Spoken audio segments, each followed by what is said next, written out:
Okay, turning now to President Trump's new tariffs going into effect Tuesday, and some businesses and consumers already starting to feel the impact. However, today, the White House announcing that it will grant a 1-month exemption for U.S. automakers on tariffs on imports from Mexico and Canada.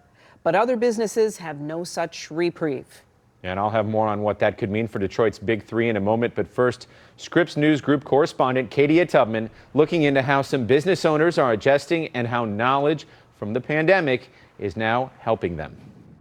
Supply chain experts told us if you haven't already felt the impact of new tariffs on your wallet, you likely will soon. Some companies adjusted their supply chains to stay flexible during the pandemic. But even for them, these new tariffs present new challenges for operating their business.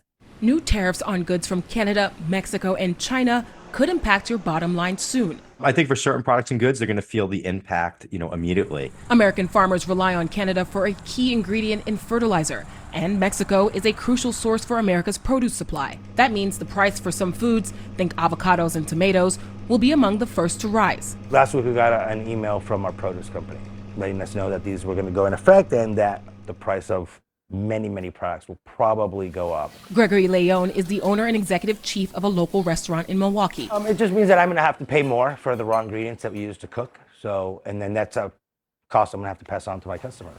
While perishable products will feel the tariffs first, other goods could be impacted in the not-so-distant future, too, according to Joe Cambarato, the founder of a company that works to help businesses grow. I think in the next 30, 60, 90 days, for certain products that are affected and coming out of those countries where the tariffs have been increased, they'll start to see those increases. Some businesses are more flexible now after adjusting their supply chains during the pandemic. I think a lot of companies learned some very big lessons going through COVID. Companies have realized that they need to diversify where they're, manufacturing and getting their goods from. But especially for smaller businesses, adjusting can be more challenging, forcing them to pass on increased expenses to customers. Maybe our restaurant was a place that used to go eat at once a week. Now it's a special occasion place. That means less revenue for me. It means less revenue for my staff.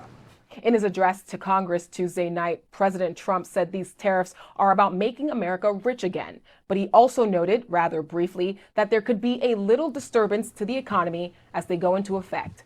Katie Tubman, Scripps News Group, New York. Thank you.